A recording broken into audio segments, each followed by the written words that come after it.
Hello, rockers and Mercuryans. It is finally sweater weather vibes right now. Finally, sweater weather vibes. But it's not like super cold. It's like perfect, nice, brisk morning. I think I'll probably take the sweater off, and probably after this appointment. I'm waiting for an appointment right now. I'll probably take the sweater weather off right now. Um, let's see. I'm gonna put a poll. Do you like cold weather? Do you like cold weather? That's gonna be the poll today. All right, I got it. It's up. So make sure you guys vote for that. I just want to come on here for the next 25 minutes or so, maybe less than that, to just chat about hot topics that are going on right now. There's a lot of stuff going on. Me personally, my head is still spinning over this interview with Candace Owens and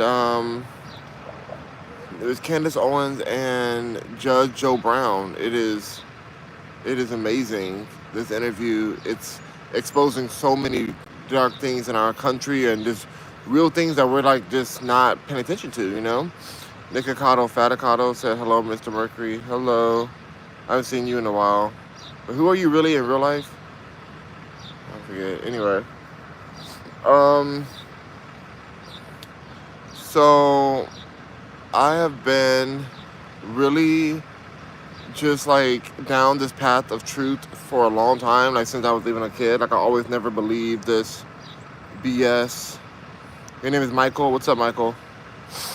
But yeah, I never really believed the BS of a lot of things, and so watching Judge Joe Brown, which some of you guys know Judge Joe Brown from his TV show, Judge Brown, or I think it's Judge Brown. He was a show for a long time. He had made a lot of money in Hollywood off the show. I didn't realize how important of a judge and a legal force he had been for so many years. Nikocado Faticado said, I'm a rainbow activist, leader of Houston, and we would like you to join the community. No, F that community. I'm not a part of that. I don't like that at all. I'm gone from that community. That's the most corrupt community. No, thank you. Anyway, so I really feel like because of Joe Judge Brown being part of Hollywood for so long and having that TV show, we kind of thought he was just part of the divorce court or whatever the heck the shows he was, like the different court cases he was seeing. He has a great personality. You know, he tells stories very well, but he's very accurate. To be a judge, you have to be super on it, like super aware of what the history is, aware of your surroundings, aware of what you legally can and can't say. And even in this interview, it's 2 hours and 20 minutes long, and there's still some things he had to say off record to Candace Owens because, you know, he knows his legal limits of what he can say. But it's just the stuff he did talk about was so disturbing from Martin Luther King being assassinated by our own government, you know. So are you behind a grocery store? No, I'm not. No, that was somebody towing a car. They were towing a car that got crashed. It was pretty bad, too. I should have showed you guys the car. It was pretty crashed up in the front. So somebody had an accident over here. I'm actually next to a bank. Just waiting for this appointment to end. It's only like 30 minutes, but, you know, now it's less than that. And so basically, you know, from that to JFK, he was talking about JFK, he was talking about, you know, Kamala's connection to Jussie Smollett, which I know sounds random, but there was a lot of people talking about how connected, even the Breakfast Club was talking about how connected Kamala Harris was to Jussie Smollett before that whole incident happened. And the reason that's so important is because there was this anti-lynching law that they were trying to get amended or created or solidified, something like that. They're trying to solidify it, but it had nothing to do with black people. It has more to do with their like making it a hate crime to, you know, to basically have a altercation with somebody of a protected class. It wasn't just about black people. It could be one person. It could be one person. They can like charge you for a heinous crime because of, the charge you for a lynching situation when you're really having a fight or something, or like it was a lot of things. He goes into more detail in the episode. I really suggest you guys watch it. But it's just crazy how creepy things are. And the thing about it, because she's not like Kamala, I don't believe she's black, and so Jesse Smollett is black. They're related through marriage. It's not related through blood. Related to marriage as a cousin through marriage. Sweet Tea said, name one thing she had done. Nothing. She's done nothing. I believe in Donald. Where are you from? I'm from Los Angeles. Game skills. From Los Angeles. He's from Earth. Who's from Earth? I'm from Los Angeles. I was born and raised LA. Vegas here. Okay, what's up, Vegas? I used to go to Vegas all the time. I have family out there. I have family. Yeah, a lot of my family passed away. The ones I care about at least passed away already. All right. Ashwadi said, oh my God, thank you for the hearts. Trent says Kamala's. Sweet Tea says, sorry to hear that. Yeah, it's rough. I mean, she was older, but like still, she was a very sweet person. Shout out to my grandmother Rose. My grandpa died a long time ago. Like, like 17 years ago or so. Out there. And then my other grandpa died a couple years ago out there. That was so heartbreaking to see the way he died. I wasn't close to him, but it was heartbreaking. The way he died was like so sad. Like it's my dad's dad, and he's just like the way he was found in the street and being a drunk, being like a struggling with addiction for so long. Like it was just such a sad way to die. Trent said Kamala. Sorry, is that a building behind? Yeah, it is. Then YouTube blocks everything about Kamala. Yeah, apparently does. Nicolo said, I strip in Vegas. So you do, but you're still part of the Rainbow Committee in Houston? All right, Trent says they don't let you say anything bad about her. I know, right? They're really trying to protect her because she really is a Manchurian candidate kind of person, I thought it was insane to watch that interview of her explaining why she hasn't done ish for our country, even though she's in office. And she knew that Joe Biden is like losing his mind. Y'all, please like the live. Hit that button. Like the live. Please like the live. But she knows that Joe Biden's mental health is not great, and she refuses to talk about that. But she has everything to say about, Donald Trump is unhinged. He's unhinged. His mental state is not mental. He doesn't deserve the presidency. He doesn't deserve to be sitting in the presidency. And I'm like, B-word, you don't even deserve. You're not even in there.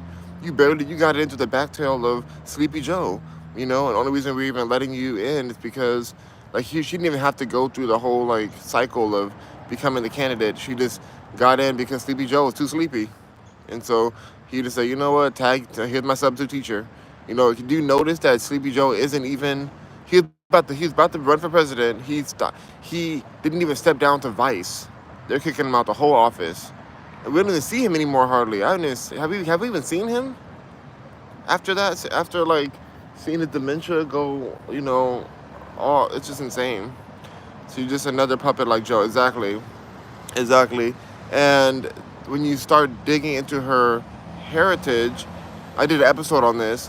It's just disturbing what people will lie about. It makes me just so sad. Nicocado said, I heard he was at a strip club in West Jersey. I wouldn't doubt it. Trent Briggs says, YouTuber Estelle Patty does the best impression of her. Estelle Patty. But I think I've seen her do that. Is she like Asian? I think I've seen her. There's some funny impressions on her. Y'all, please like the live. Come on, it's only 2 likes. But y'all are voting. Thank y'all for voting, but please like. Because I stripped there. Oh, God, Nicocado. Okay, you're being a troll now. But yeah, so this Judge Joe Brown interview on Candace Owens' website, I just really, on her YouTube, it's probably the best interview I've seen in over a decade. He's older now. Judge Joe Brown is older, and he doesn't give a F. He doesn't give an F, and he's exposing everything, and it's very not it's not like drama. It's like very detailed of like trying to save our country and exposing how they play this dirty game. He even talked about how the FBI was formulated to basically stopped this black man who was a very big fighter, a very big like professional fighter, like the Muhammad Ali of that time, and he was dating a white. He was married to a white woman, and they were trying to stop him for some. It was like some weird. You have to listen. You have to watch it, but I forgot the name of the guy. But he was very famous. If I said the name, you would know it. And then they formed the FBI to stop him, and then it got even bigger. And of course, now the FBI is ginormous. You know, the FBI and CIA are running our country at this point. Um, I love me some Joe Brown. He's so messy. I know, for real, Trent. For real. He's like classy messy, though. He comes to you with the facts, and he's so well spoken, you know. But he's older now, like I said. So he doesn't give a F anymore, which is great. You know, for him, he cares, but he doesn't care about him getting attacked as much as he probably would have in the past. Like, a lot of things he said today, or like in that interview, he probably wouldn't have said years ago.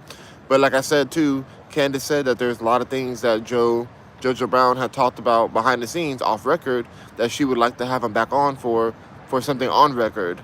So I hope that happens, because I know he knows a lot more than he said. And this is a 2 hour and 20-minute conversation. Nick Cotto said, whenever my cat is being naughty, I say that's a bad Mr. Kitty, and I put him under the water faucet in the tub and hold him there for a couple minutes. Okay, can somebody please call PETA? Somebody please call PETA and direct them to Nicocado Fadacados, or Michael's home, because yeah, we're gonna go ahead and get PETA on you. At least send that poor cat over to Springfield, Ohio, so I can make a good meal. Like, goodness, you're just gonna drown it for no reason? Wow. Anyway, they're eating the dogs, they're eating the cats. Eat the cat, eat the cat. Anyway, you guys, I really feel very disturbed, but also just like thankful the stuff's coming out. But it's crazy how soon this new election's happening. Said no lightly drenched. What the heck? I feel disturbed by the reality, but it's been the reality for so long. And some of the technology was bizarre. Like that was the part I should have talked about that too. There was a part where he talks about how, because he was a judge, he saw some things that people wouldn't see, you know, behind the scenes. So he said he was taken into a room at a processing center for the government, and he said he was able to see technology. Now, this is 1985. 1985. You know how long ago that is? That's before I was even born. And he said the technology that he was witnessing was, one thing, they were able to like case a car within less than a minute. Like, basically, they jumped out of their car, got under like a truck while somebody's maybe going to get a McDonald's or something, or maybe they're at their house and they're sleeping or something. They're able to like put a tracking device in that car in less than a minute. You know, breaking your car, everything. Like, you wouldn't even know it happened. You wouldn't even know. And yet people are saying like, oh, you know, and this is 1985. Like, oh, you know, I feel like somebody got in my car. But like, oh, you're crazy. You're like a conspiracy theorist, whatever. But he was saying that they were able to roll under the car, place the devices, put the device in the engine tube, put the device in, like, there's all these things that you would never know. You would never know how, like, that you're being tracked, you know, just because you're a person of interest. And they don't even tell the people that they're people of interest. And then he said during the same year, or maybe even a few years before, he saw a device, a camera technology that was able to read the directions on a basketball in the park. So imagine some kids playing in the park. They're playing basketball, and the camera's 6 miles away. You're able to read the brand of the basketball and the instructions on the basketball as they're playing. You can see it. You can read all of that from 6 effing miles away. Do you understand how far 6 miles is? Do y'all understand how far 6 miles, even 1 mile would be ridiculous to be able to see all that. Even half a mile would be like, that's crazy to have a camera that can see that detailed. Even half a mile. You're talking about 6 miles. And you can see the details of that, you know, in a camera. And so, and like I said, that's 1985, so imagine what we have now. Some people are saying telescope. Telescopes are a little different than this situation. This is a camera. The telescopes, yeah, I get telescopes, you can see some details in the planets and stuff, and I get, like, there's some powerful ones. But imagine what technology we have now. Yeah, of course, telescopes are, like, super, super powerful. I get that. Yeah, you're totally right on that. Said, hi, I have one of those telescopes, want to borrow it? No, I don't. Deku says, hi. So basically, he just, and then they also said that they can see through a satellite, they can, like a satellite in space, they can look down into a house, and even if like there's a glare on the window, they can put another filter on there and see through the window and read the headlines of the newspaper you're reading in your kitchen when you're just eating breakfast. And it's like that was back then. That was back then, and every technology we have is 10 years behind. So even the phone I'm on right now, talking to you guys in, which I didn't even have when I was growing up. I had like Nokia, brick phones, whatever. Like this technology I have right now is what they had back when I was on a Nokia or a Motorola Razor phone, whatever. Like they had even further than that. I think if they say 10 years, but I think even more, to be honest. Zena said, at the first stop spamming and I'll be on the screen when you're ready. What the heck? Nick Kakata says, so they are stalking Mr. and Mr. Quakers? What the heck? I don't know what we're talking about. Anyway, y'all, please like the live. Please like the live. Please vote. You guys do like cold weather. Because it's getting nice and colder now. It's so nice. I love it. But yeah, it's just blowing my mind what so many people are ignorant to, and they want that. They want to enslave us again. And then also we talked about the open borders, which was very interesting. He said that there's a reason, like why we have this open border situation where people are just able to walk across the border now.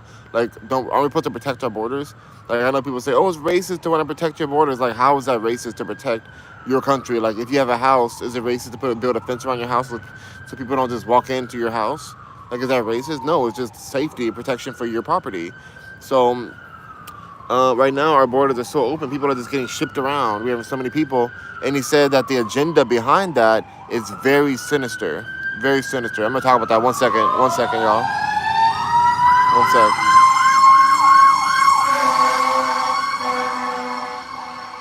Fire truck.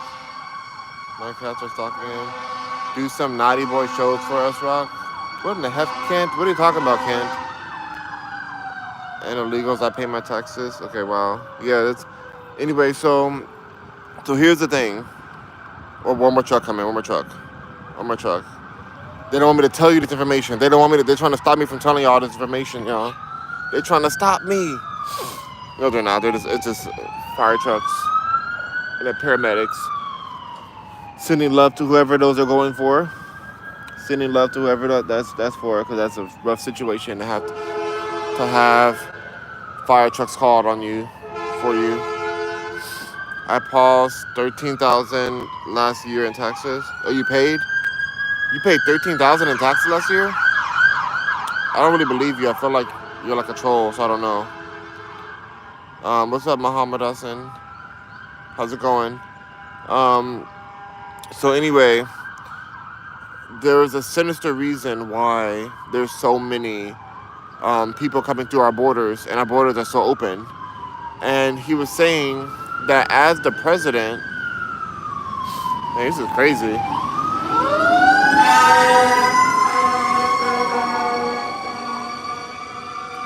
Wow, this is a lot. It's like 4 trucks. Oh my God. Hold on, y'all. This is so much. He said, I don't have any kids, so I can't write them off. My property tax is $8,000. Wow. I don't know, nigga. I just feel like you've been trolling this whole time, so I don't know what to believe of you. I'm not gonna take you seriously. If you took yourself seriously, I'll take you seriously. Anyway, so there's a sinister reason why the borders have been so unprotected.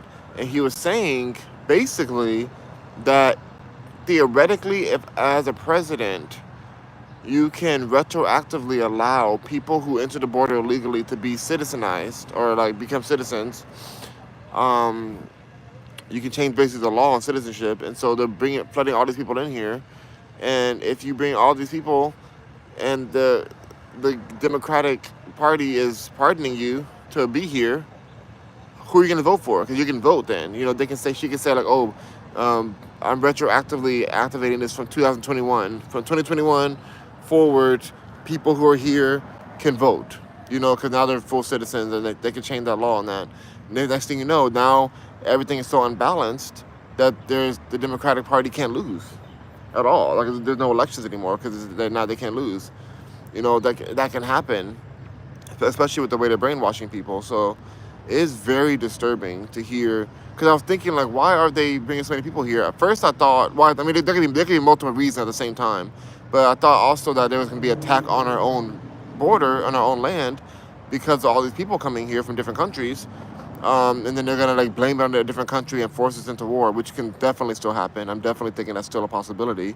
But it's just so dark to think that might be the agenda, is to retroactively give citizenship to people who have been here illegally all this time. And it makes sense though, because like look at how the people who are coming illegally are being treated. They're being treated better than our own citizens. They're giving more money, giving more support than our own citizens that have been here for so long. Brody said, I don't know if it's morning or for you, but good morning, Rock. Thank you, Brody. Good morning to you too. Ken said, we been bad boys and need to be punished. Oh gosh. Zach said, Joe and the hoe gotta go get a damn visa, green card. Zach, you are a mess. Oh my God, Zach, what the heck is your profile picture? What the heck is your profile picture?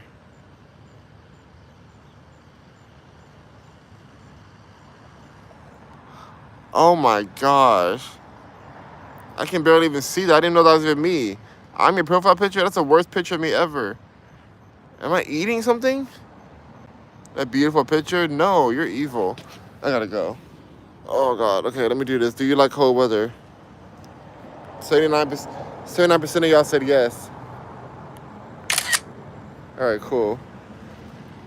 Sweater weather time. I'm gonna end the poll. It's from months ago, yeah, when I had no hair. Zach a stalker fanboy. He is. I look around every corner hoping that Zach isn't there. Honestly, I'm gonna get me a profile picture of her. No, you don't. Oh my God, they're out of it. Okay, bye, you guys. Rock on, Mercuryans.